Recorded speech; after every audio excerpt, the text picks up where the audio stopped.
이제 우리는 구원받은 사람의 큰 특징을 알게 되었습니다. 큰 특징.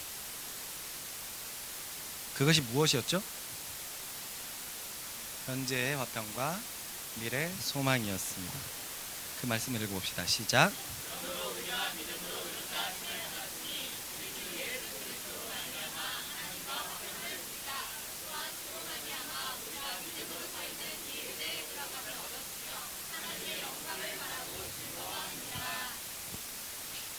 이 열매들은 우리가 잊지 말아야 될 것은 그리스도로 말미암았다는 것을 잊지 말아야 됩니다.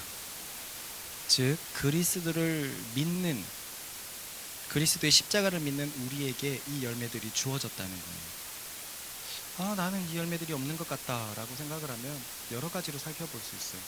내가 안 믿거나 아직 믿음이 굉장히 초보이거나, 그러나 믿음이 자라면 자랄수록 십자가를 진 그리스도를 바라보면 바라볼수록 이 열매들은 우리를 반드시 경험케 할 것입니다. 그러므로 이런 모든 하나님의 아름다운 열매, 빛의 열매는 그리스도를 통해서 우리에게 온다는 것을 기억해야 됩니다. 그러니 예를 들어서 저 초등학문처럼 열심히 기도하면 뭔가 주어질 것이라고 생각하는 사람들이 있죠. 그러니까 거기서 보면 내 노력을 통해서 하나님이 주실 것이다 라는 게 깔려 있어요. 그건 초등학문입니다. 초등학문이에요. 하나님의 모든 좋은 것은 그리스도를 통하여, 그리스도를 믿는 믿음을 통하여 우리에게 주어지는 것을 기억하십시다. 그러니 올해도 우리는 그리스도를 믿는 믿음에 한 발자국 더 성장하는 우리가 되기를 바랍니다. 전자를 인사할까요? 나와 같이 올해도 믿음으로 성장합시다.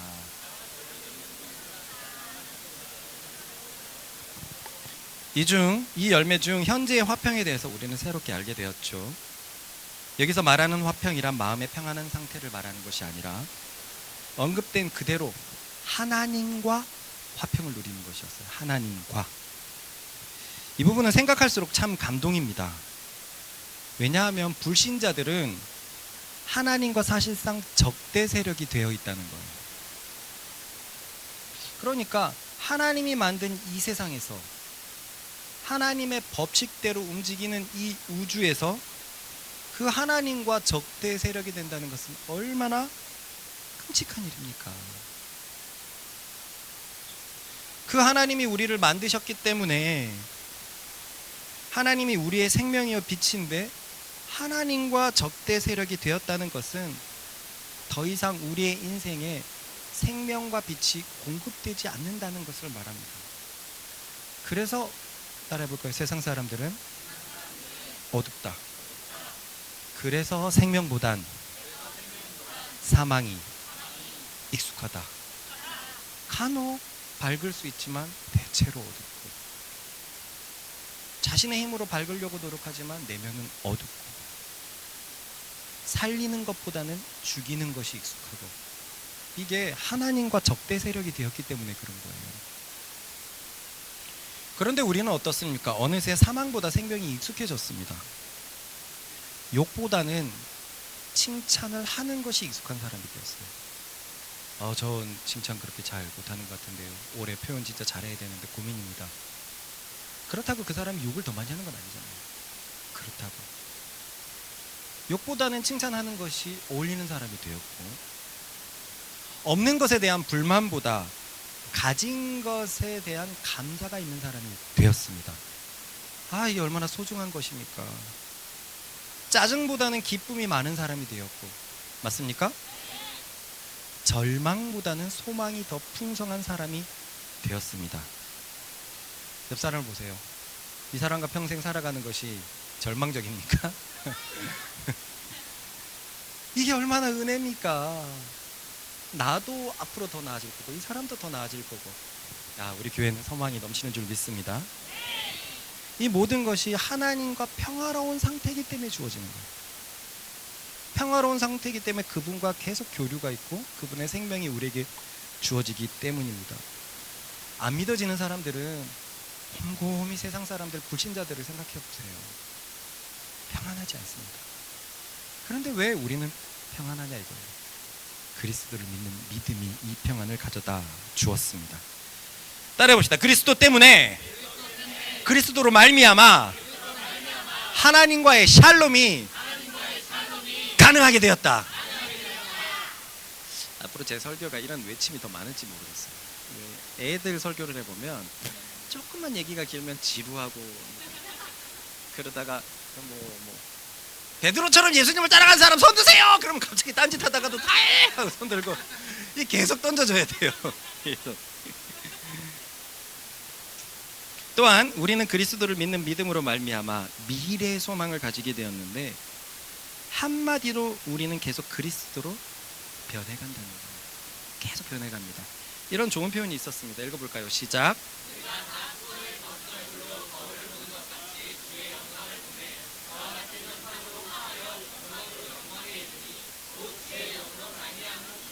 저기서 화하다라는 말이 변화되다라는 의미죠. 그래서 아까 천국으로 화하도다, 천국으로 변화됐다라는 뜻인데요. 고입니다, 고. 이 얼마나 넘치는 기쁨입니까? 우리는 해마다 그리스도로 변해갑니다. 세상은 해마다 흑화하는데 해마다 살기 힘들어지잖아요. 최근에도 말했지만 이제 저는 아무래도 이제 40, 50대를 달리고 있기 때문에 알고리즘이 그걸 알아서 자꾸 던진단 말이에요. 던져보면 그때가 좋았는데, 그때가 좋았는데, 그러면서 지금 세상은 굉장히 안 좋은 것처럼 말해요. 그런데 지금의 20대는 또 20, 30년 있다가 또 똑같은 얘기를 할 거예요. 누군가에게는 참 영광스러웠던 그 시간이, 기뻤던 그 시간이 누군가에게는 아주 절망적인 시간이고, 내가 그때 참 좋았다고 얘기하는 그 시간은 나보다 앞에 있는 시대는 참 7, 80년대가 참 좋았는데, 그러지 않겠습니까? 세상은 해마다 힘들어지는 것 같아요. 해마다 돈이 없고, 해마다 나라가 경제 위기고, 그런데 우리는 해마다 그리스도로 변해가고 있습니다. 다시 한번 옆 사람 얼굴을 볼까요? 이 사람 이거는 진짜 확실히 그리스도로 변했다. 이거 둘둘둘둘둘둘둘 이렇게 해보세요. 얘기해 줍시다. 야, 내가 보니 재구는 영훈이랑 하고, 기범이랑 이렇게 다빈이는 승혁이랑 하고, 영훈이랑 기범이하고, 자, 확실히 당신은 이것이 그리스도로 변했습니다. 예전에는 아니었던 것 같은데 확실히 변했습니다.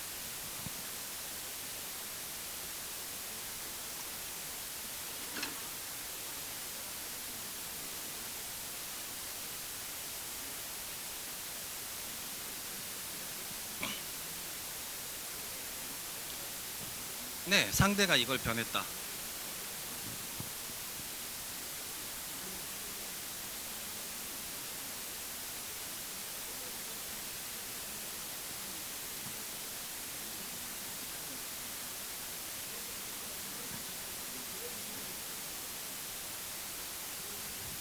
네, 좋습니다.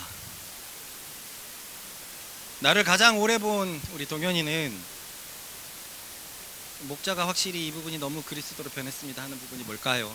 빨리 얘기해 됩니다. 하나, 둘, 셋, 없군요.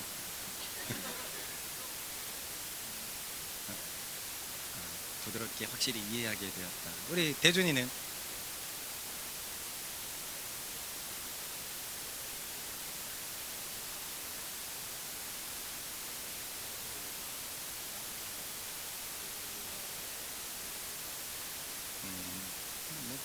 사실 비슷한, 뭔가 온유해졌고 겸손해졌다라는 표현을 이렇게 돌려서 얘기하는 것 같아요.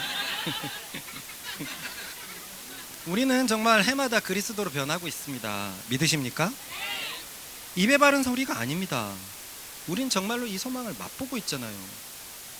여기서 자기 자신의 나중에 안 좋아질 것이라고 생각하는 사람이 있습니까? 있다면 아직 그리스도를 붙잡지 않았기 때문입니다. 그리스도를 붙잡지 않는 사람은 이 소망을 가질래야 가질 수가 없습니다. 계속 불안할 수밖에 없어요. 그리스도를 내 마음의 주와 구주로 받아들이지 않으면 이 불안에서 넘어갈 수 없습니다. 그런데 그리스도를 받아들였다면 묘하게 이상하게 더 나아질 것을 알고 있어요. 동의하십니까? 그냥 알고 있어요. 이 뭐지? 나아질 거야가 아니라 나아지게 될 것을 알고 있어요. 이것이 우리에게 주어진 소망의 열매입니다. 그리고 매년 매년 우리는 그렇게 변해가고 있습니다. 말씀을 전하는 나도 분명히 두려운 순간이 있습니다. 특히 아이들을 보면서 이 아이들이 그리스도 안에서 잘 커줄 것인가. 교인들 중에 많은 자제들이 엇나가는데 과연 우리 아이들은 그리스도의 자녀로 잘 커줄 것인가. 그런데 이 두려움은 이내 사라집니다. 왜냐하면 제가 시간이 지날수록 더욱 그리스도로 화할 것을 알고 있기 때문에 그래요. 내가 점점 그리스도로 화한다면 우리의 자녀들은 나를 통해서, 목자를 통해서 점점 그리스도를 보게 될 것이고, 그렇게 되면 과연 그리스도의 자녀들 중에서, 그리스도인들의 자녀 중에서 엇나갈 자가 있을까 싶습니다. 저는 이 말씀을 확실히 믿습니다. 읽어봅시다.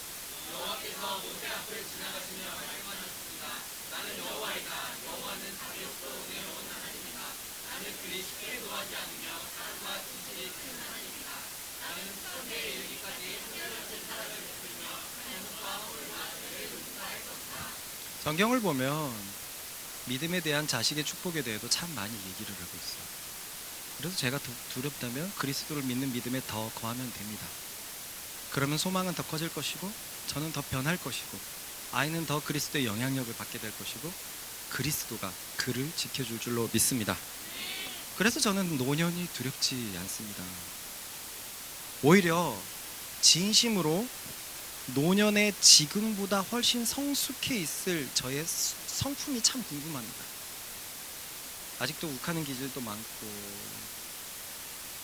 개구지다 못해 좀 약간 좀 못되게 장난치는 기질도 많은 것 같고, 그런 내가 70살, 80살이 되어서 진짜 그리스도로 지금보다 훨씬 더 화했다면 어떤 느낌일까? 저는 저의 변화가 진짜 설렙니다. 그렇기 때문에 이 소망 때문에 우리는 우리에게 당한 어떤 어려움도 너끈히 이길 수 있는 줄 믿습니다. 결국은 좋아질 거니까 이겨낼 수 있다는 거예요. 그렇게 소망이 우리에게 환난을 이길 힘을 줍니다. 읽어봅시다. 시작. 저번 주에 군대 얘기를 많이 했지만, 군인에게 제대가 있는 소망은 복무를 견딜 힘을 줘요. 북한은 군 생활이 10년이거든요. 여자 7년, 남자 10년이거든요. 청춘을 거기다 다 갖다 바친단 말이에요. 그래도 결국은 끝이 있기 때문에 버틸 수 있습니다. 맞습니까? 우리 들어가면 또 해요. 여기 있으면 와, 너무 진짜 보이지 않지만 들어가면 또 할 거예요. 할 수 있는 이유는 끝이 보이기 때문이에요. 그런데 끝이 보이지 않는 군대라면 어떨까요? 절망적인 겁니다. 복무에도 세상과 격리되어 있다면 절망적일 거예요. 이렇듯 소망은 현재 나에게 힘을 주는 가장 강력한 수단이 되는데, 그래서 지옥이 너무 무섭다는 걸 알 수 있어요. 왜냐하면 따라봅시다. 지옥은 전혀 소망이 없다. 우리가 그곳에 떨어지는 순간 이곳을 벗어날 가망이 전혀 없다는 것을 직관적으로 알게 될 거예요. 와, 그 고통을 어떻게 알 수 있을까요? 다시 한번 말하지만 저는 이게 굉장히 충격적이었던 것 같은데, 천국에 갔다 온 메리 백스터 여사의 그 길을 보면 천국을 보여주고, 간증을 보고 천국을 보여주고 지옥을 보여준단 말이에요, 예수님이. 근데 지옥을 보여줄 때 계속 얘기해요. 딸아, 내가 곧 돌아올 거니 강하고 담대하게 잘 버텨라. 나는 반드시 곧 돌아올 것이다 라고 지옥에서 예수님이 사라져요. 사라지게 되니까 이 여자가 이렇게 지옥 간수의 눈에 이렇게 보이게 되고 잡혀 들어갑니다. 잡혀 들어가니까 너무 무서워서 예수님을 부릅니다. 예수님, 나를 구해주신다고 했잖아요. 곧 오신다고 했잖아요. 그런데 간수가 웃습니다. 하하하하. 교회를 다니는 많은 사람들이 너와 똑같은 말을 하더라. 하하. 그런데 거기는 시간이 멈춘 곳, 영원히 존재하는 곳이잖아요. 그 순간 영원의 두려움이 몰려옵니다. 아, 이것은 뭐지? 예수님이 했던 말은 뭐지? 내가 들었던 얘기들은 뭐지? 나의 신앙은 뭐지? 나는 여기서 영원히 갇혀 있겠구나. 그 순간 절망적인 슬픔이 그렇게 올라오더래요. 1시간 있다 돌아온다라는 말을 우린 시계를 보면은 알 수 있을 텐데, 거기는 시계를 벗어난 곳이라니까요. 시간은 그곳에서의 5초 10초 영원히 느껴진다면 우리 감당할 수 있을까요?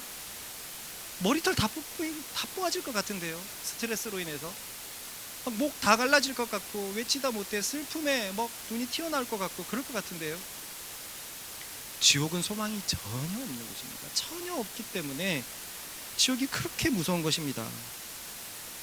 와, 우리가 딱 죽어서 눈을 떴는데 낙원이 아니라 감옥에 갇혀 있다면 와, 그 인생은 뭘로 무슨 수로 감당할 수 있을까요?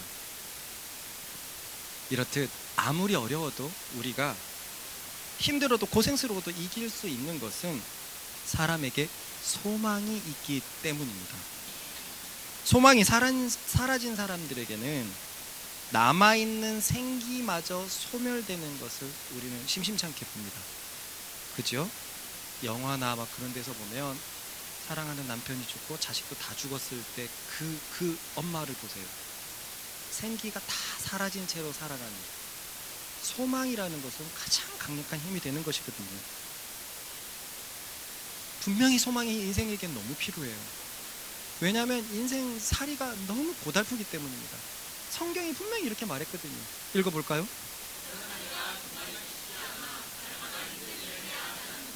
성경에서 말한 거예요. 세상살이는 쉽지 않습니다. 쉽지 않아요. 그러니까 다들 쉽지 않은 인생을 살아가죠.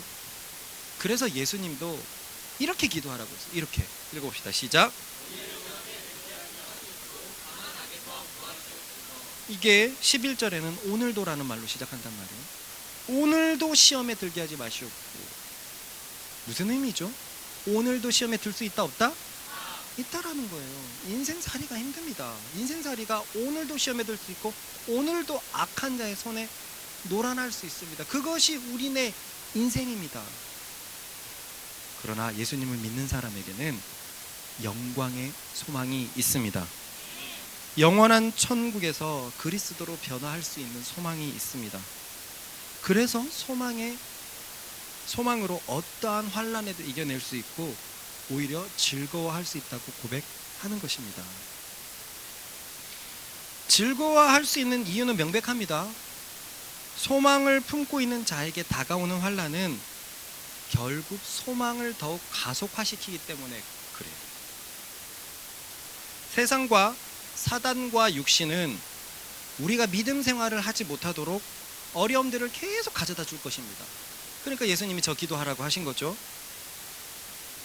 하지만 예수님을 믿는 자들은 소망을 가지고 있기 때문에 그 어려움의 시간이 결국은 복이 되는 거예요. 마치 황무지의 광야가 되레 하나님만 바라볼 수 있는 곳이 되는 것처럼 그렇습니다. 소망이 있는 사람은 내가 좌천되어 가지고 빈들에도 갔는데, 아까 우리가 고백했던 것이 뭡니까? 빈들이나 사막이나 궁궐이나 주 예수를 모신 곳이 그 어디나 하늘나라. 사단과 세상과 육신은 믿는 나를 핍박을 해서 나를 어렵게 만들지만 내 믿음엔 전혀 상관이 없는 거예요. 내가 그리스도와 함께하기 때문에 나는 항상 즐거운 것입니다. 사람들은 얘기해요. 욥처럼 네가 잘 됐으니까 네가 그렇게 고백하는 거 아니냐. 너를 어렵게 만들어도 그렇게 할 수 있겠냐? 그래서 사단이 어려움을 갖다 줬는데 어려움 속에서도 욥은 하나님을 향한 믿음을 그대로 지켰습니다. 그 어려움이 욥의 상을 배가시켰습니다. 할렐루야. 배가시켜버렸습니다. 좋을 때는 누구나 잘해요. 못할 때 어떻게 하냐 이거죠. 그러니까 믿음을 가진 사람들은 환난이 다가오면 그 믿음을 증명하는 시간들이 되고, 결국 그 환난의 믿음을 증명하게 되니까 환난이 그리스도로 변하는 소망을 가속화시키는 아주 좋은 수단이 되는 것입니다. 그렇습니다. 그리스도를 믿는 자들에게 환난이란 소망으로 가는 열매들을 제공할 뿐이요, 인내라는 열매, 연단된 인품이라는 열매를 제공해 줄 뿐입니다. 읽어볼까요? 시작.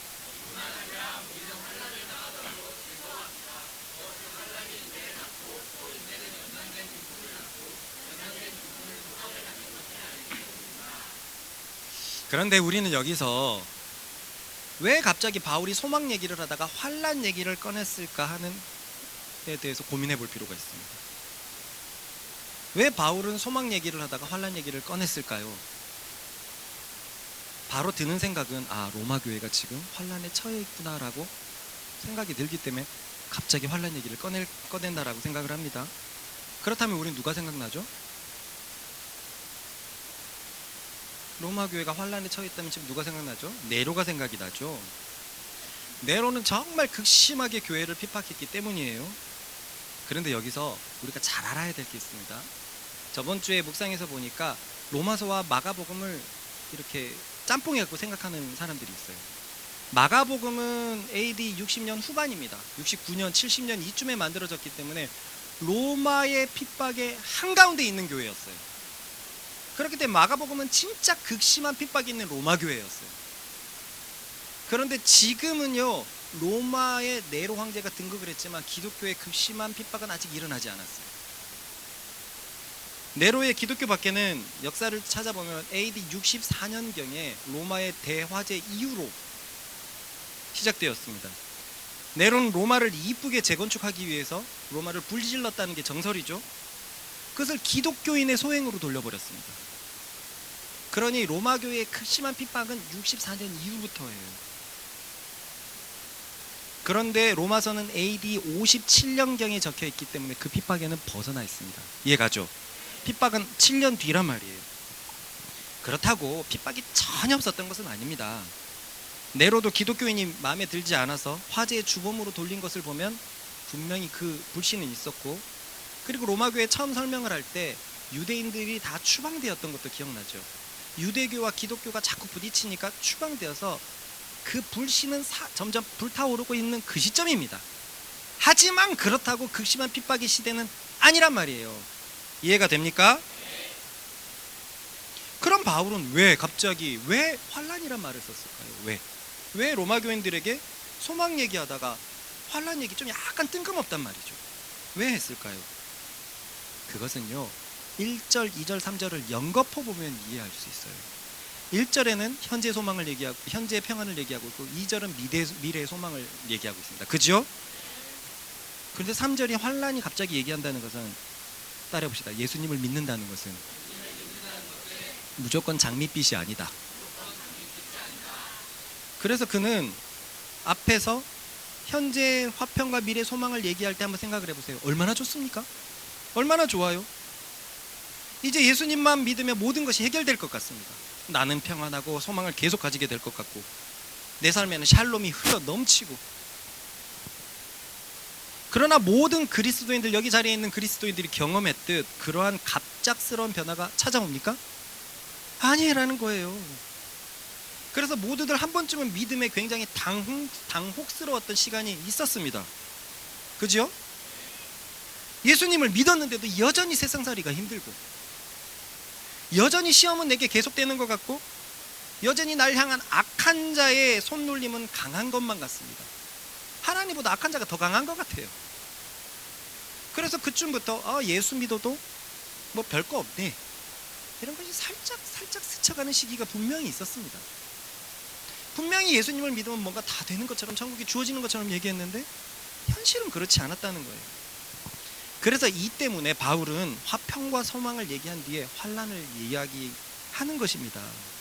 이 환란은 지금 로마 교회에 당한 어떤 특정한 환란이 아니라 인생에서 당연히 맞이하게 되는 어려움을 의미하는 것입니다. 그렇습니다. 이 본문에서의 환란은 사도들의 숭고한 핍박을 의미하는 게 아닙니다. 따라해봅시다. 이것은 믿는 자에게 다가오는 어려움을 말하는 것이다. 우리가 지난주에 이 환란에 대해서 아주 거창하게 생각할 필요가 없다는 것을 분명히 배웠습니다. 기억나죠? 환란과 고난이라는 단어가 두 가지가 있었습니다. 뭐였습니까? 파데마 둘립시스. 저도 파데마만 기억나더라고요. 하나 뭐지? 응? 이 구절에서 환란이라는 단어는 둘립시스라는 단어인데, 이 단어는 괴로움으로도 번역이 되었어요. 환란이라고 하면 확실히 부담스럽습니다. 맞습니까? 이것은 신앙이 아주 높은 사람들이 부딪히는 영역 같아요. 마치 예수님이나 구약의 선지자나 초대교회 사도들에게 해당되는 말 같아요. 그러나 이 둘립시스라는 단어는 성경에서 정신적인 괴로움으로도 번역이 되었단 말이에요. 이렇게 생각해 보면 확실히 환란이라는 단어가 전부 다 가깝게 느껴집니까? 예수 믿으면 현재 평안해질 거야, 미래 소망이 생길 거야. 하지만 인생의 환란이 계속 되는데, 인생의 어려움은 계속 되는데, 이렇게 생각하면 확실히 이 문장들이 다가옵니까? 그래요. 다음은 어려움, 괴로움으로 번역된, 이 둘립시스가 괴로움으로 번역된 말씀입니다. 읽어봅시다. 시작.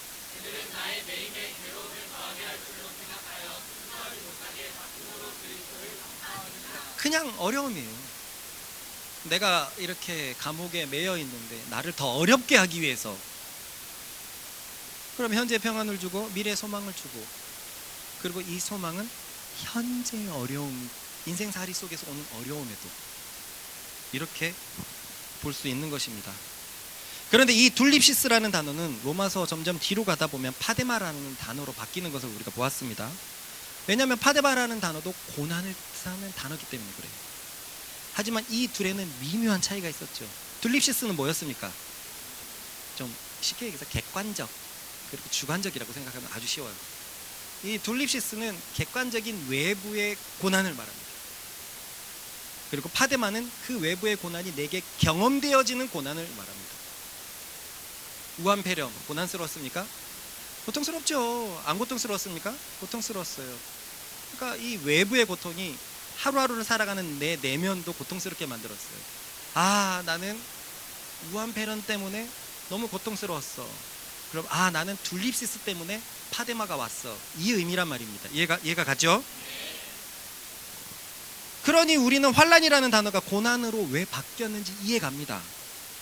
인생에서 만나는 객관적인 어려운 환란들은 결국 개인에게 경험되는 고난이 되기 때문입니다. 그래서 로마서 5장의 둘립시스나 8장에 나오는 파데마나 사실상 같은 의미를 쓰인 단어라는 겁니다. 읽어볼까요? 시작.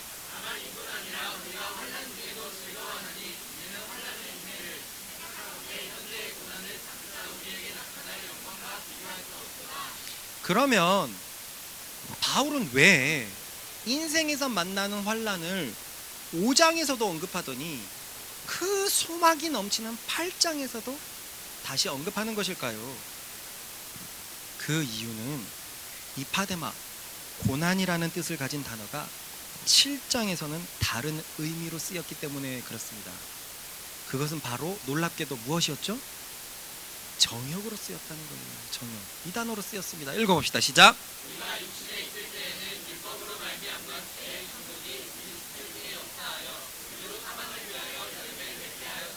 자, 이게 로마서 몇 장이죠? 자, 로마서 7장 하면 생각납니까? 뭐가 생각납니까? 오라 나는 공고한 자로다. 공고한 자로다. 그 사람의 고민이 뭐죠? 선을 원하는 내가 선은 안 하고, 정욕을 싫어하는데 악을 멀리하고 싶은데 악을 자꾸 하려는 것 때문에 고민하고 있었습니다. 기억납니까? 그 구절 한번 읽어볼까요? 시작.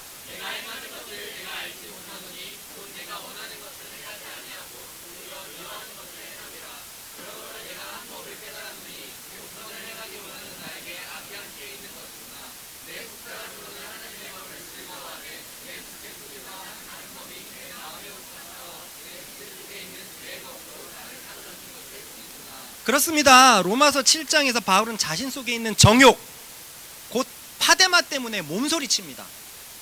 이 정욕 너무 고통스러운 거예요. 몸소리칩니다.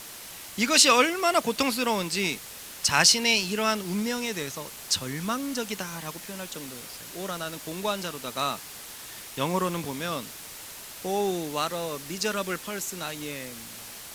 나는 너무나 절망적인 사람이다. 절망적이다 나는. 왜냐하면 누가 나를 구해줄까? 이 삶으로부터. 이 삶은 dominated by sin and death, 죄와 죽음으로부터 지배되는 이 삶으로부터 나를 누가 자유롭게 해줄까? 야, 나는 정말 절망적이다. 나는 정말 운명이 절망적이다. 그러니 5장에서는요 예수님을 믿는 것을 얘기했고, 믿어도 환란이 오는 것을 얘기했습니다. 그죠? 그리고 그럼 이제 믿음을 가진 사람입니다. 이전에는 복음의 전제랑 복음의 정의라고 그랬었나요? 내가 뭐라 그러죠? 복음의 기초였어요. 복음의 정의 기초 얘기, 복음의 열매, 이제 복음을 가지고 살아가는 사람인데 환난을 얘기해요. 5장에서. 7장에는 더 열심히 믿음으로 살려고 하는데 이 정욕이 해결이 되지가 않아요. 그리고 8장에는 바로 이런 말을 합니다. 시작. 나중에 자세하게 다루겠지만 로마서 8장 1절의 감격은 무엇을 이야기합니까? 이 절망적인 환경, 그 고통스러운 운명에서 성령으로 인해 자유해진 것을 말하고 있습니다. 그리고 18절에서 이렇게 말해요. 시작.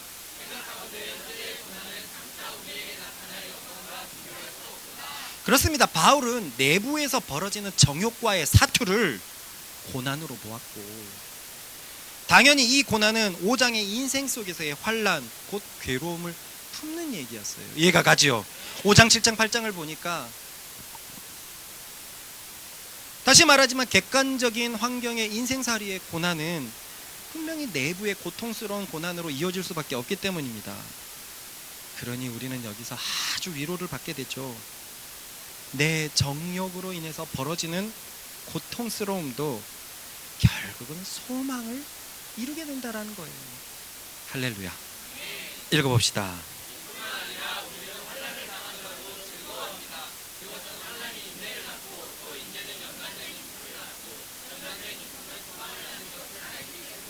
제가 생각하건대 정말로 많은 교인들이 깨달아야 될 구절이라고요.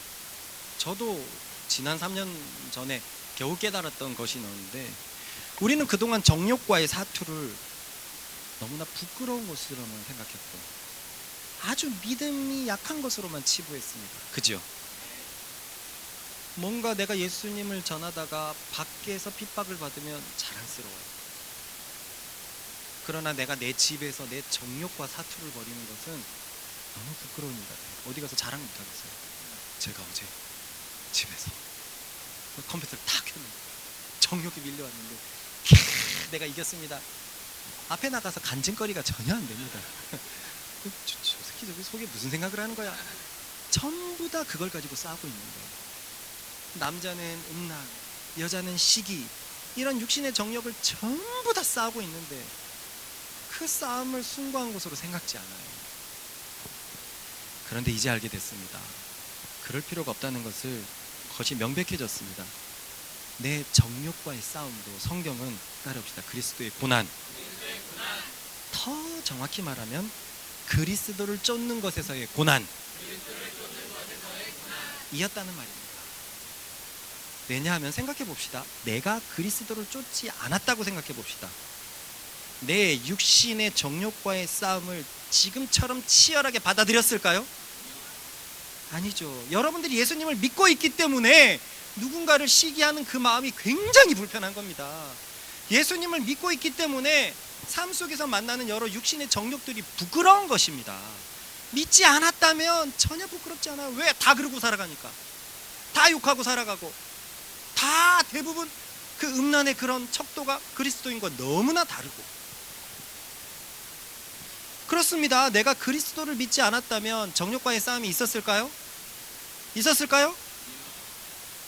그저 세상이 말하는 절제 정도만 있었을 뿐이고 어쩔 수 없이 인정하는 정욕이 흘러넘쳤을 것입니다. 흘러넘쳤을 거예요. 부어라, 마셔라, 즐겨라, 인생 뭐 있는가 하는 그 정욕 속에 우리는 별다른 싸움을 벌이지 않았을 겁니다. 그런데 그리스도인은 그렇지 않죠. 그렇지 않습니다. 그리스도인은 정욕이 너무 못마땅합니다. 정욕이 올라오는 건 맞지만, 여전히 믿어도 환난스럽지만 고통스럽지만 올라오는 것은 맞지만, 그리스도인은 정욕을 지배하려 듭니다. 그리스도인은 정욕을 이기려 듭니다. 왜요? 내 속에 계신 그리스도가 정욕을 용납하지 않기 때문입니다. 내 속에 계신 성령께서 정욕을 전혀 받아들이지 않기 때문에 계속 싸움을 벌이는 겁니다.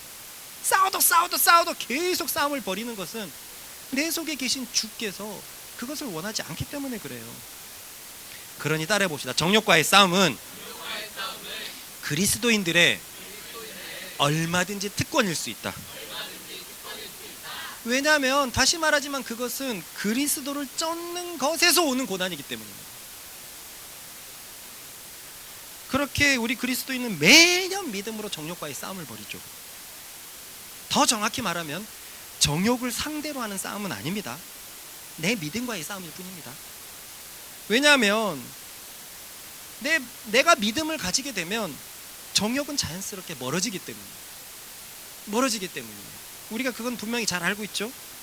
그런데 실제로 정욕과 싸우려는 것도 미련한 짓입니다. 우리는 그저 그리스도를 믿는 믿음에 서 있으면 됩니다. 이것이 그리스도인의 믿음의 싸움입니다. 그렇게 우리는 계속 성장하는 거예요. 여전히 삶 속에 환란이 오고 정욕과의 싸움이 벌어지지만 우리는 매년 조금씩 더 믿음 편에 서고 있습니다. 그리스도를 쫓는 곳에서 오는 이 싸움이 참 고달프지만 미래의 영광과는 비교할 수 없을 것입니다. 이렇게 우리는 우리의 믿음의 싸움에 대해서 굉장한 격려를 받았습니다. 격려를 받은 사람 있다면 손 들어! 여러분, 어린이처럼 하지 마세요. 어린이들은 무조건 손 들어요. 딴짓 하다가도 애들 보고 손 들고 막 그러는데, 애들이 예배 시간에 제일 좋아하는 것은 광고 시간이거든요. 근데 광고 시간도 지가 나와갖고 광고하는 것만 좋아해요. 남이 광고하는 건 정말 엉망입니다. 제대로 안 듣습니다. 근데 오늘 유지가 이제 이렇게 인도를 했는데, 광고 먼저 하고 싶은 사람 손 들어! 그랬더니 모아가 두 손, 다른 애들은 한 손 들었는데, 그래서 모아를 시켰어요. 그랬더니 모아가 끝나기 전부터 좋아. 그러니 이제 정도도 처음 왔는데 지가 하고 싶은 겁니다. 정도가 내 품에 안겨 있었거든요. 쪼아가 말해줘. 지금부터 두 손 들고 있으면 돼. 지금부터 두 손 들고 있으면 돼. 그렇게 생명력이 넘치고 막 나서기 좋아하고 손 들기 좋아하는 아이들이었는데, 그렇게 우리는 분명히 믿음의 싸움, 우리가 하는 믿음의 싸움에 대해서 격려를 받았습니까? 저도 엄청나게 받았거든요. 도대체 이 정욕의 싸움은 언제 끊어지는가? 참 말하기도 민망하고 부끄럽다. 근데 그게 아니더라. 그리스도를 쫓는 것에서 오는 고난이더라. 계속 그리스도의 믿음 편에 서서 믿음과의 싸움을 하십시다. 그런데요, 그렇게 격려를 받았다고 하지만 그렇다고 다가오는 어려움에 대해서 바울처럼 즐겁게 반응하는 것은 쉽습니까? 막 정욕이 들끓는데 막 기쁩니까? 우후! 나 또 변하겠구나. 누군가가 너무 미워서 죽겠는데 호호! 내 성격은 또 변하겠구나. 안 그러죠. 더욱이 야고보는 더할 나위 없는 기쁨으로 여기라고 그랬어요. 더할 나위 없는. 야, 그분들의 신앙과 우리의 신앙에 갭을 느끼지 않을 수가 없는데, 아무리 환란이 소망을 가속화시켜 준다고 해서 누가 극심한 환란을 기쁨으로 반응할 수 있을까요? 도대체 사도들은 우리와 무엇이 다르기에 이렇게까지 반응할 수 있었을까요? 그것은 그들에게 부어진 소망이 자신들을 부끄럽게 하지 않았기 때문입니다. 이어지는 말씀입니다. 읽어 보십시다. 자신이 예수님을 믿어서 생긴 그 소망이라는 열매가 자신을 부끄럽지 않겠다는 거예요. 일단 소망이 자신을 부끄럽게 하지 않았다라는 이 말의 의미가 무엇일까? 이것은 구약에서 표현해서 가져왔거든요. 구약 표현. 같이 읽어보겠습니다. 시작.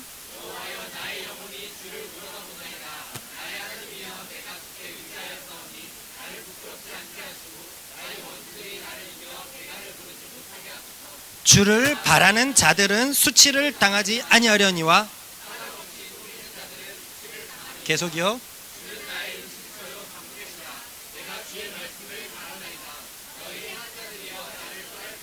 나는 내 하나님의 계명들을 지키리로다. 주의 말씀대로 나를 붙들어 살게 하시고 내 소망이 부끄럽지 않게 하소서.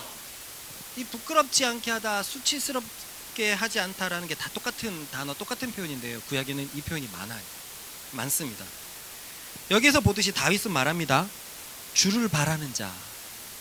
위에는 주를 바라는 자고 밑에서 보면 그래서 말씀을 지키는 자들은 수치를 당하지 않는다라고 말하고 있고, 곧 소망이 부끄럽지 않을 것이라고 말하고 있습니다.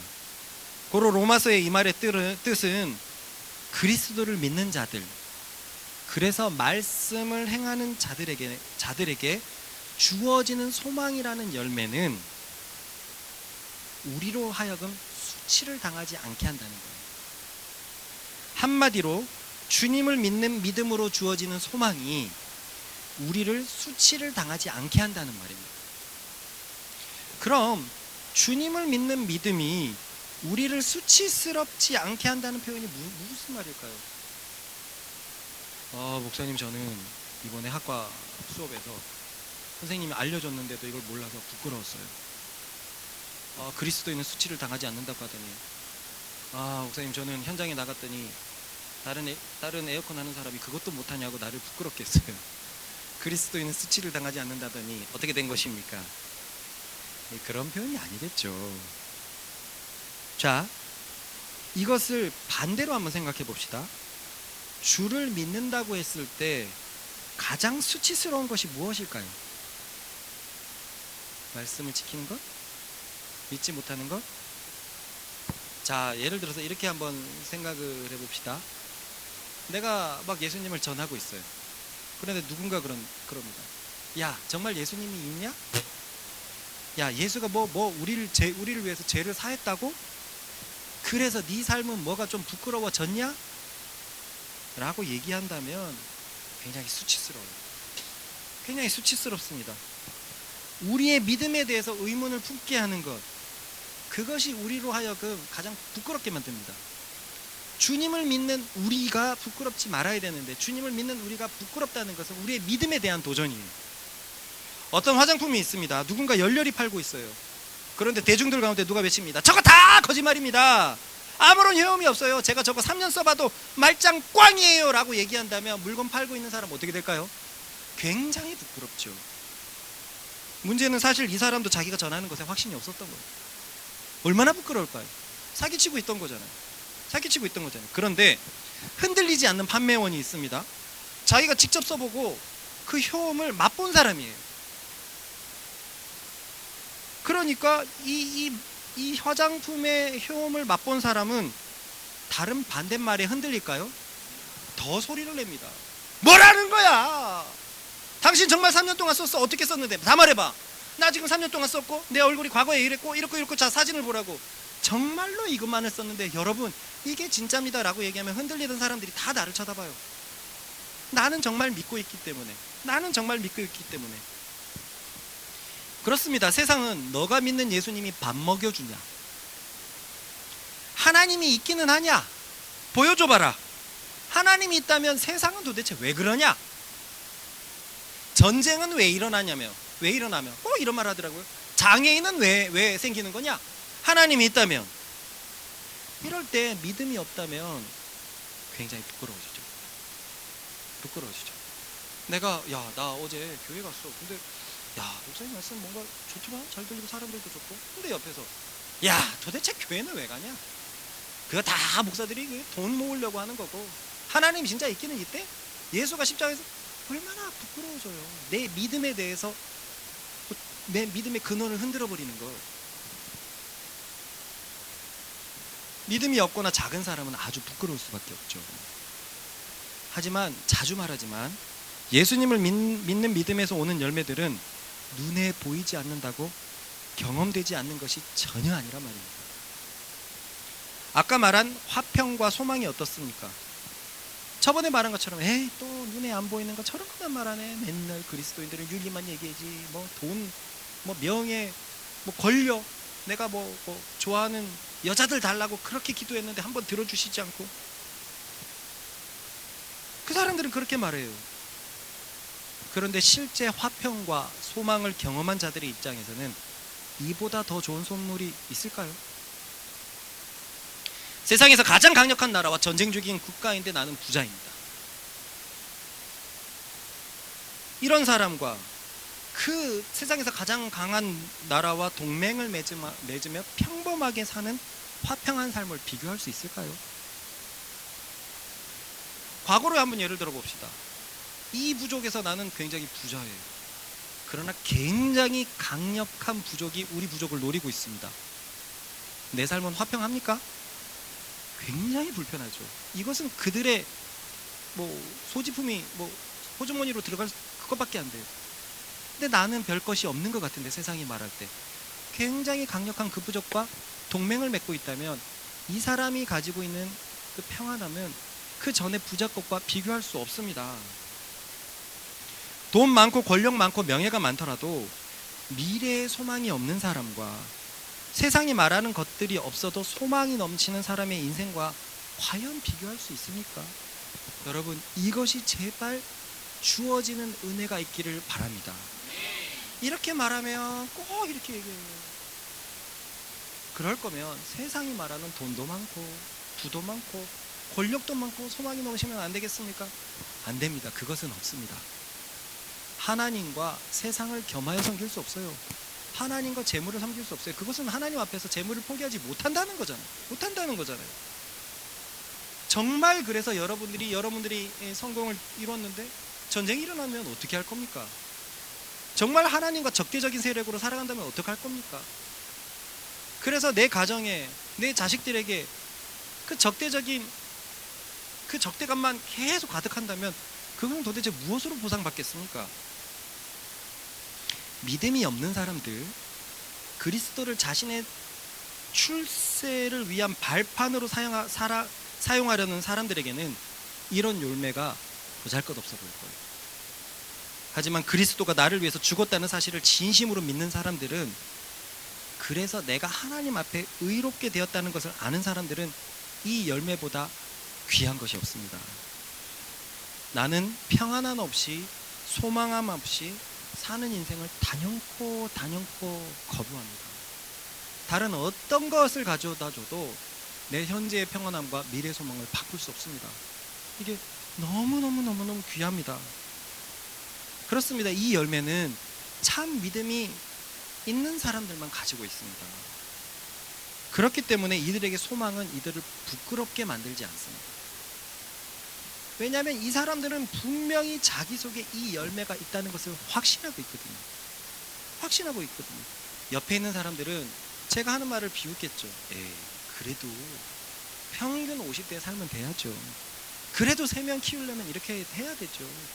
그래도 차도 있어야 되고 집도 있어야 되고 그래도 자식 교육을 위해서는 돈이 더 있어야 되죠. 그거 가지고는 터무니없습니다. 당신이 지금 가지고 있다는 기쁨, 소망, 평안, 그래도 이건 있어야 돼요. 그들은 내가 가지고 있는 열매의 그 무게, 그 열매의 그 가치를 모르기 때문에 이런 말을 합니다. 근데 저는 알고 있어요. 소망이 없던 내 인생에 왜 이렇게 소망이 있고 평안이 있는 것이 누구 때문인지 저는 알고 있어요. 이것은 내 내부에서 생기는 것이 아니라 내 외부에서 내게 주어진 것이 분명합니다. 나는 정말 그 능력이 없었는데, 그럴 만한 자격이 없었는데 넘치는 소망과 넘치는 화평을 가지고 있어요. 그래서 믿음 있는 사람들은 어느 순간 내 속에 이 열매가 있다는 것을 확신합니다. 옆 사람들은 그것이 별꼴로 안 보여요. 그냥 어찌어찌 잘 살았나 보다라고 생각하지, 그냥 윤리적인 하나의 어떤 열매라고 생각해요. 그렇지 않습니다. 예수님을 믿는 것에서 온 화평과 소망이 믿음이 자라가면 자라갈수록 점점 분명하게 체험할 수 있을 것입니다. 자, 집중하고 저를 보세요. 집중하고. 그럼 우리 속에 있는 이 소망, 이 평안이라는 열매, 이 담비가 그렇지 않습니까? 담비가 미래의 소망이 없다면 담비는 인생을 어떻게 살아야 될까요? 담비가 자기가 고백한 대로 모은 것 하나도 없고 가정 환경도 좋지도 않고 과거는 왕따라는 기억에 경력도 없고 교회가 없으면 언제 사라질지 모르고 이제는 노처녀가 되어버렸고, 다 담비가 하는 말이었거든요. 세상으로 보면 이렇게 절망적인 사람이 없어요. 맞습니까? 진짜 그렇잖아요. 그런데 담비는 그 세상의 시선과 완전히 다르게 살고 있죠. 완전히 다르게 살고 있습니다. 하나님에 대해서 확신을 하니까, 천국에 대한 소망이 있으니까 거기에 미련을 두기 시작했습니다. 거기에 미련을 두지 않는다면 담비의 삶이 말이 되지 않습니다. 담비는 놀랄 거예요. 내게 언제 이런 신앙이 생긴 거지? 나는 도대체 어디서 이 소망을 갖게 된 거야?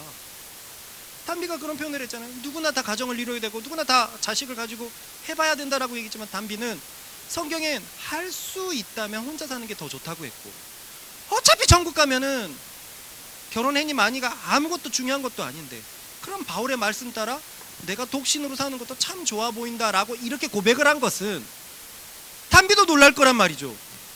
내가 이렇게 신앙이 좋았나? 내가 이 정도의 사람이었나? 내가 언제 이 소망을 가지게 되었지? 자기한테는 진짜 소망이 생겨버린 거예요. 소망이 생겨버렸습니다. 바울은 이 소망의 열매가 생긴 것이 성령님 때문이라고 말합니다. 읽어보겠습니다. 시작.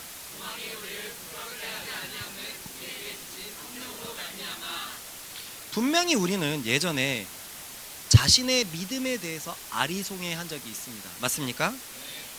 진짜 믿음이 있는 것인지, 내 믿음이 맞는 것인지, 그리고 말씀이, 저 목사님이 전하는 말씀이 맞는 것인지, 오래 다니다 보니까 내가 세뇌되는 것은 아닌지, 이런 고민들이 다 있었을 거예요.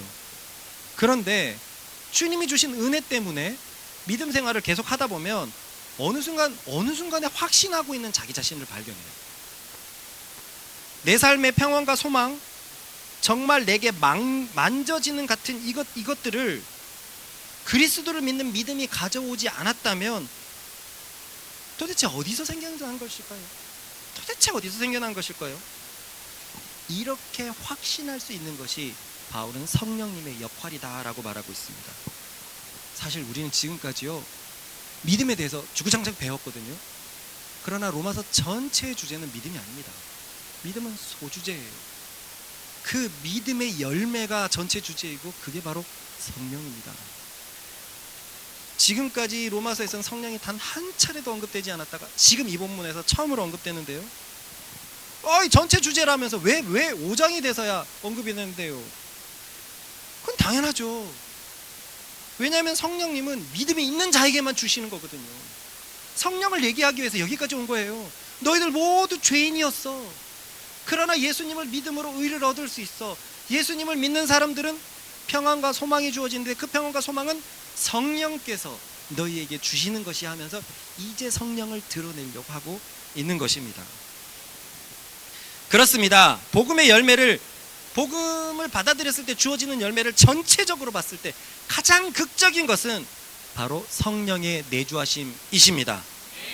예수님을 믿는 자에게 성령님이 오시는 것, 이것이 모든 복음의 열매, 아름다운 열매들을 가져오는 가장 극적인 것입니다. 이 성령님에 대해서 예수님은 이렇게 가르쳐 주셨죠. 모든 것을 내게 가져다 주시는 분. 그 예수님의 말씀을 한번 보십시다. 시작.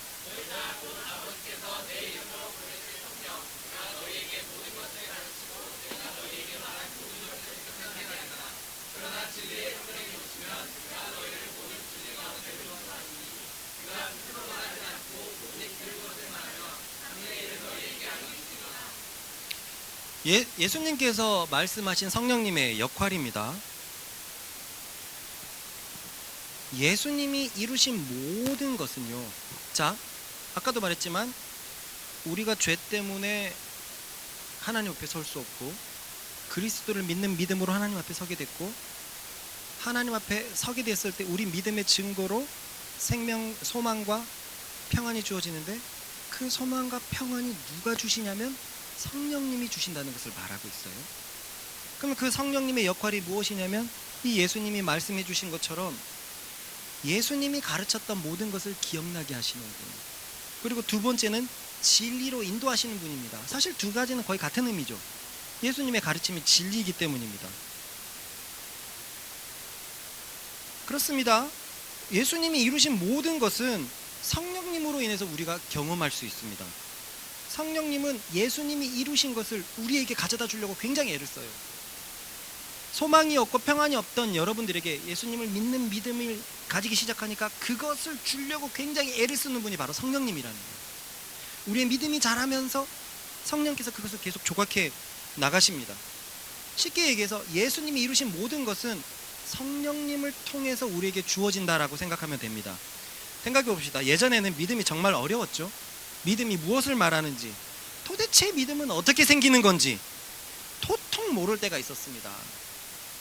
그런데 지금의 여러분들은 어떻습니까? 저는 믿지 않는 것이 훨씬 더 엄청난 일이라고까지 생각해요. 어떻게 악한 세상에서 타락한 육신을 가지고 예수님을 믿지 않을 수 있는지 놀랍기만 합니다. 저의 이 생각에 동의하십니까? 그렇지 않습니까? 지금 내가 예수님을 믿고 있지 않다면 우리는 지금 어떻게 살고 있을까요? 어떻게 살고 있을까요? 소름 끼치는 사실은 우리가 진짜 예수님을 믿지 않고 있었다 하더라도 우리는 우리의 인생을 절망스럽다고 생각하지 않았을 거예요. 않았을 거예요. 그죠? 설령 절망스럽다라고 누군가가 옆에서 말해줘도 인정하지 않으려고 했을 거예요. 죄인은요, 자기 스스로 무언가를 할 수 있다고 생각해요. 그렇기 때문에 자기 인생을 끊임없이 개척할 수 있다고 생각을 하지만 계속 늪으로 빠집니다. 분명히 죄인들은 우리가 볼 땐 절망스러운데 자기 자신들은 그걸 인정하지 않는단 말이에요. 우리의 시선이 그만큼 변해버렸습니다. 가끔은 이런 시선이 놀랍지 않습니까? 내가 언제 이런 시선을 가지게 된 거지 도대체? 내가 언제 이런 믿음을 가졌지?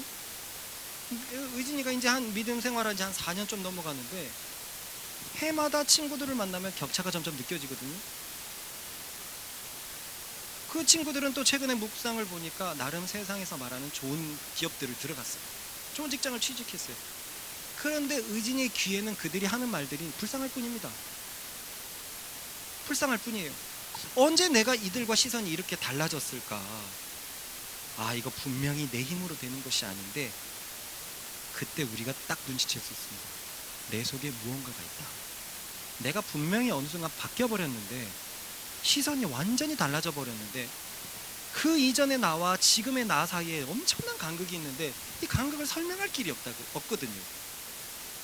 예수님을 믿는 것에 뭐가 있다. 성경이 말한 것처럼 성령님이 우리 가운데 오신 것이 뭔가가 있다.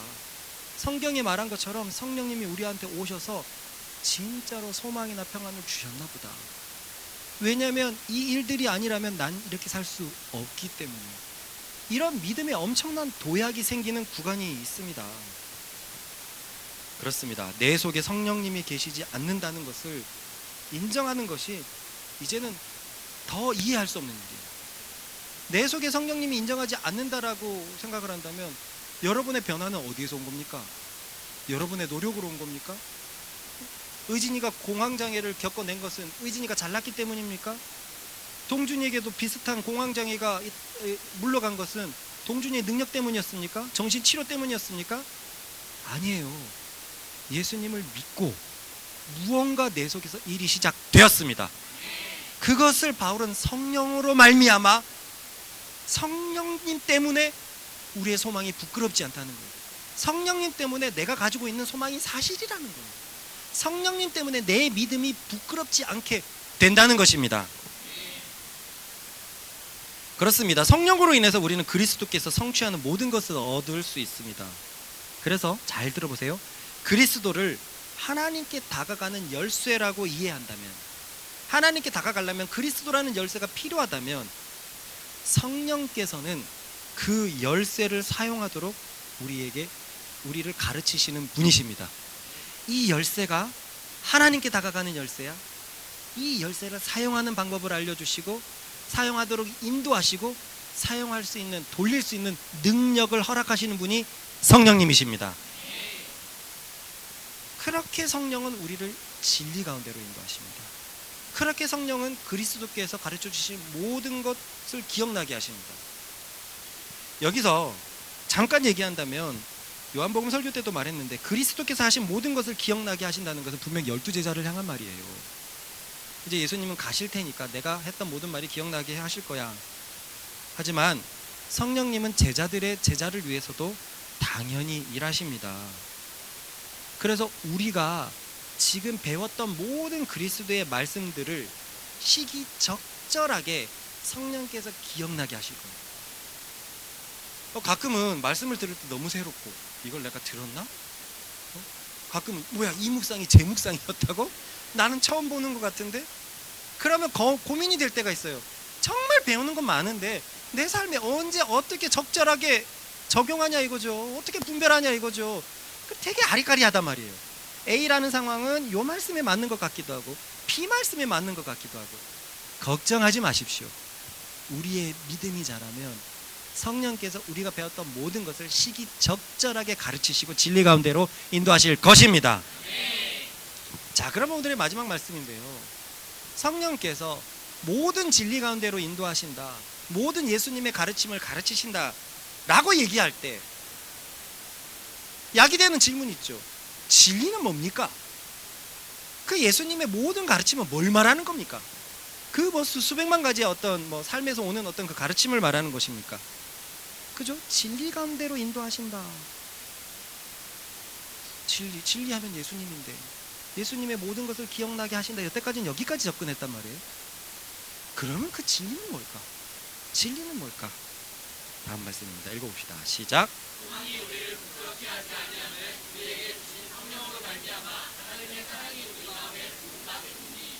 이것이 성령이 내 속에서 일하시는 것입니다. 뭐냐면 우리를 향한 하나님의 사랑을 경험하게 하는 것. 이것이야말로 진리로 인도하시는 것이고 이것이야말로 그리스도의 가르침입니다. 야, 너희 죄인들아, 그거 알아? 하나님은 너희를 여전히 사랑하셔. 이것이 진리예요. 성령께서 이것을 우리에게 인도하시는 거고 예수께서 계속 이걸 말했지 않습니까? 하나님이 너희를 사랑하신다. 그러니 너희는 나를 믿어라. 가장 유명한 말씀이 어떻게 시작합니까? 시작.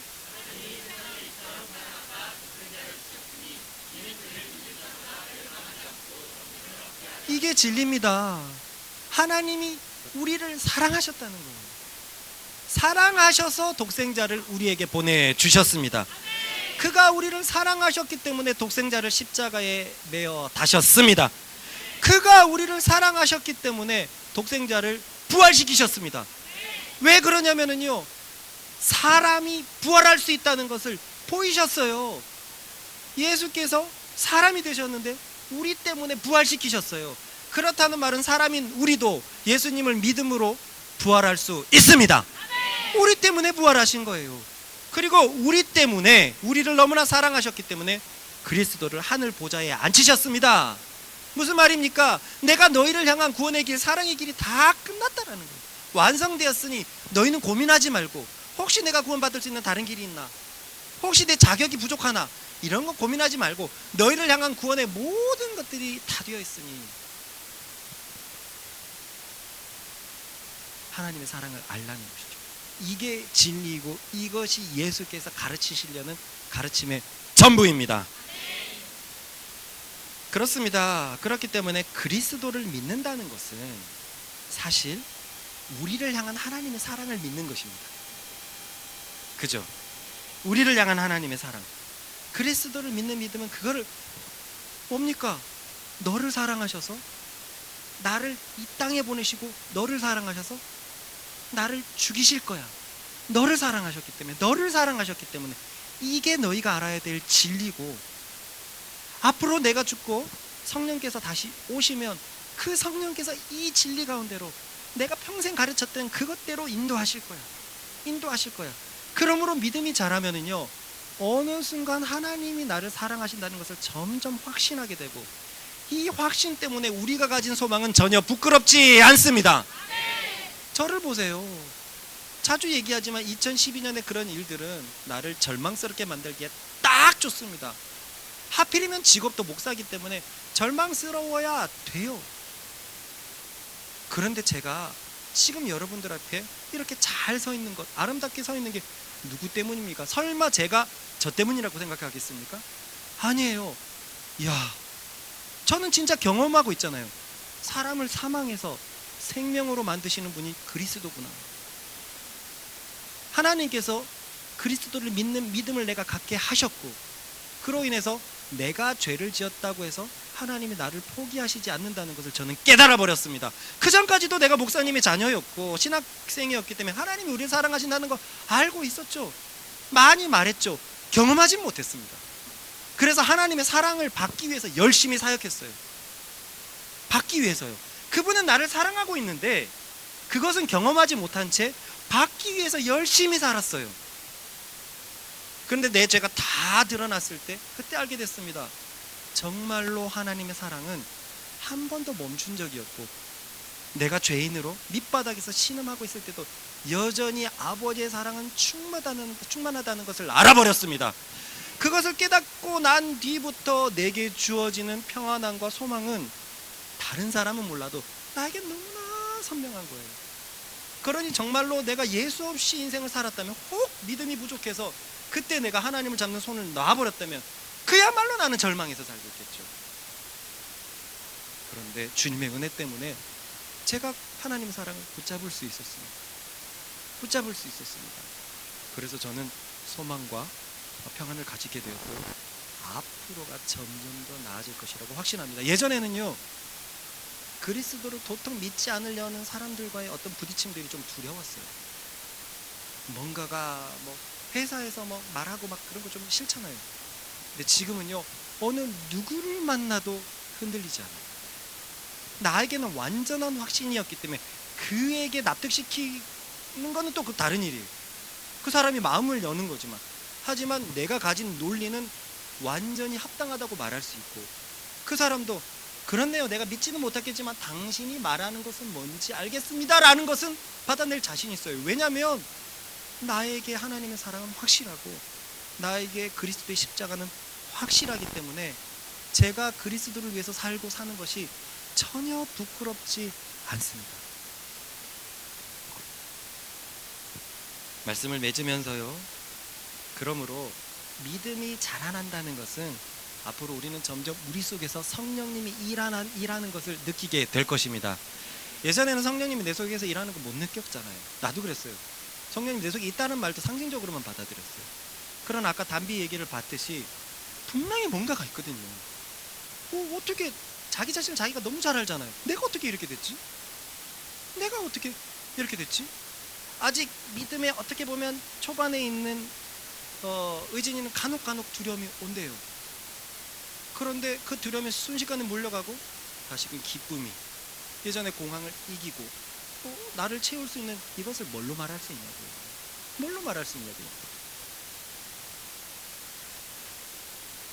믿음이 자라게 되면 여러분들도 점점 성령이 내 속에서 일한다는 것을 느끼게 될 것입니다. 더 큰 소망을 가져고 더 큰 평안 속에서, 그래서 하나님을 더욱더 찬양할 수 있도록 성령께서 일하시는 것을 보게 될 것입니다. 그렇게 26년도 성령님의 일하심을 많이 보십시다. 생명의 풍성함을 누가 가져다 줍니까? 예수님은 해결하셨고, 그 해결하신 것을 우리가 떠먹을 수 있도록 하시는 분이 성령님이십니다. 하나님은 야, 너희를 향한 생명의 풍성함이 있다, 여전히 있다 라고 말하시는 것이고, 예수님은 그 생명의 풍성함을 가져가도록 내가 다 조치해놨다 라고 말하시는 분이 예수님이고, 성령님은 자, 그럼 같이 그 생명의 풍성함을 가지러 가자 라고 하시는 분이 성령님입니다. 26년도에 성령님 때문에 소망과 평안의 풍성함한 생명의 풍성함으로 들어가는 우리 말씀 사랑이 되기를 바랍니다.